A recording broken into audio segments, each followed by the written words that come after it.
শুনতে হবে, দু চার কথা না শুনলে হবে না। যে কথা বলবো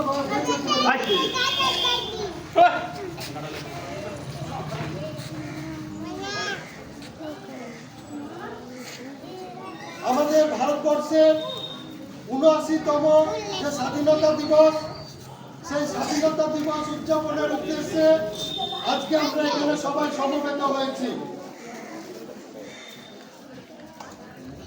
এই যে স্বাধীনতা, এই স্বাধীনতা কাকে বলে সেটা আগে জানতে হবে।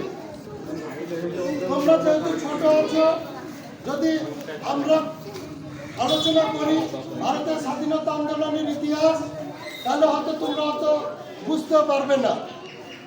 আগামী দিনে তোমরা বড় হবে এবং যখন উঁচু ক্লাসে উঠবে, তখন ভারতের স্বাধীনতা আন্দোলনের যে ইতিহাস, সেই আন্দোলনের ইতিহাস তোমরা পড়বে, তখন আরো ভালোভাবে বুঝতে পারবে। তবে আজকে দু চার কথা বললে না বললেই নয়, বলতেই হবে আমাদেরকে। এই যে স্বাধীনতা, স্বাধীনতার বিপরীত শব্দ